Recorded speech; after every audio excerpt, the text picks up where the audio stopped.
نتوما كنحتاجو كاس ديال السكر العنبه وكاس ديال الزيت وثلاثه البيضات وواحد شويه ديال اللوز درتو هنايا غنزيدو فيها، وعندي هنايا خيزو مطحون. صافي هما المقادير والطحين ان شاء الله. واحد الخماره، هذه خماره عندي فيها 16 خليت فيها غير 8، وعندي واحد الفاني. صافي هادشي هما المقادير ان شاء الله الرحمن الرحيم. انا نخلطها معكم.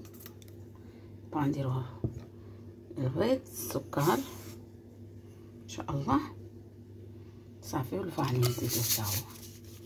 غادي نخلطها تتولي سميتو تتولي بحال الثلج، وعاد نرجع معكم نديرو المقادير الاخرين. دابا انا خوتي انا خلطنا البيض والسكر والزيت وشويه ديال والفاني، هادشي اللي خلطت هنايا. دابا غنبدا نزيد داك خيزو، نزيد داك شويه اللوز، حيت هي نورمالمون كيدار فيها شويه الكركاع، وانا ما عنديش الكركاع ندير فيها شويه اللوز. صافي اللوز وخيزو هانتوما. دابا غنزيد عليها الطحين.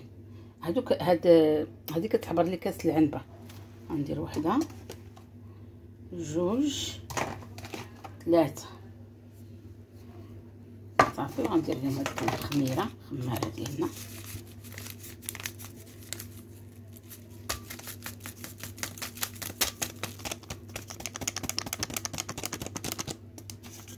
الخماره ديالنا انا غندير ليه درت فيه الزبده.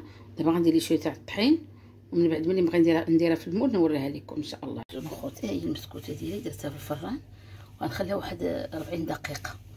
صافي هانتوما خوتي مزيونه. شوفوا بيض غزاله هانتوما، ما جاتش عاليه بزاف ولكن مزيونه. هانتوما بيض غزاله تبارك الله، وكنتمنى من الله ديروها.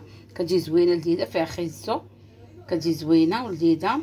وكنتمنى من الله تفعلوا الجرس باش يوصلكم الجديد تاع رقيه. والسلام عليكم ورحمه الله تعالى وبركاته. والمعذره حيت داك الفيديو اللي طلعت ديال الخبيز طلع لي دوبلي، معذره.